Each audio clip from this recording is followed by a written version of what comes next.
दवाइयां दी जाती है। अब किस रूप में दवाइयां दी जाती हैं? जिसमें दवाइयां दी जाती हैं। तो ठोस, सबसे पहला आता है ठोस, जिसमें आप टैबलेट या कैप्सूल लेते हो। दूसरा आता है तरल, यानी कि द्रव जो अवस्था होती है, द्रव अवस्था यानी लिक्विड, ठीक है। सॉलिड, लिक्विड, गैस, ये तीनों चीजें होती है। सॉलिड, लिक्विड, गैस आपने पढ़ी होंगी अब से पहले भी, ठीक है। तो यही आपका है ठोस यानी टैबलेट, गैस। तो अब जो द्रव आता है, द्रव किस में आएगा? तरल पदार्थ। तरल पदार्थ यानी जो लिक्विड फॉर्म में होगा, लिक्विड फॉर्म यानी जैसे सिरप हो गई या ड्रॉप्स हो गई। जो सिरप आते हैं, जितने भी आप दवाइयां पीने वाली दवाइयां जो होती है, वो सारी किस में आएंगी? द्रव में, यानी तरल में। अब आता है अर्ध ठोस, यानी कुछ ठोसे रहते हैं और कुछ जो रहते हैं तरल पदार्थ रहते हैं। जैसे ऑइंटमेंट या क्रीम, लोशन आप बोल सकते हो, जो क्रीम वगैरह आती है, ऑइंटमेंट जो होते हैं, वो सब किस में आएंगे? अर्ध ठोस में। फिर नेक्स्ट आता है आपका गैसीय रूप, ठीक है जी, यानी कि आपका गैस। अब इसमें क्या आएगा?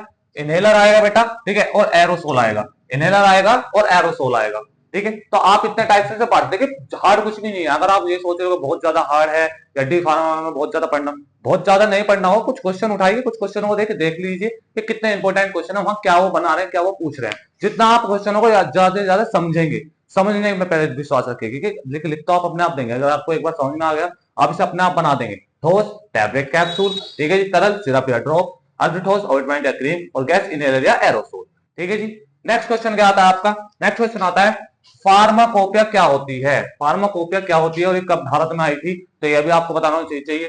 तो फार्माकोपिया एक सरकारी पुस्तक होती थी, जिसमें दवाओं की गुणवत्ता, मात्रा और पहचान से जुड़ी जानकारी हमें दी जाती थी। क्या होता था?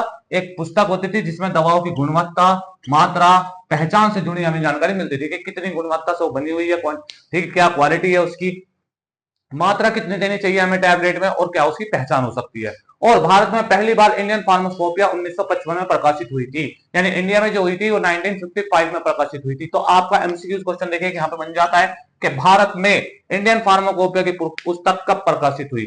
भारत में इंडियन फार्माकोपिया की पुस्तक कब प्रकाशित हुई? तो 1955 में प्रकाशित हुई। या फार्मास्यूटिक्स की शाखाएं बताइए कितनी होती है? 1, 2, 4, 5। तो आपका ऑप्शन हो जाएगा 5। फार्मास्यूटिकल केमिस्ट्री, फार्माकोलॉजी, फार्माकोनोसी, बायोफार्मास्यूटिक्स और फार्मास्यूटिकल टेक्नोलॉजी, ठीक है। डोज फॉर्म क्या होती है? एक तरह का होता है। डोज फॉर्म 4 रूप में पाई जाती है, ठीक है। ठोस, द्रव, गैस और अर्धठोस। ठोस, द्रव, गैस और अर्धठोस, ठीक है जी। ठोस में जैसे मैंने बताया टैबलेट, कैप्सूल। तरल में बताया मैंने सिर्फ ड्रॉप। अर्धठोस में बताया ऑइंटमेंट, क्रीम। और गैस में बताया इनहेलर, एरोसोल। इसके बाद क्या क्वेश्चन आया? फार्माकोपिया क्या होता है? तो फार्माकोपिया सरकारी पुस्तक है जिसमें दवाओं की गुणवत्ता, जानकारी और पहचान हमें बताई जाती थी। और ये इंडिया में कब प्रकाशित हुई? ये इंडिया में प्रकाशित हुई 1955 में, ठीक है बेटा। तो ऐसे क्वेश्चन है जिसमें से आप एमसीक्यूज भी खुद निकाल सकते हैं, वो क्वेश्चन है, ठीक है। अब इनसे आगे क्वेश्चन देख जी। अब हमारा नेक्स्ट क्वेश्चन आता है, देखिए फार्मास्यूटिकल्स एड्स क्या है?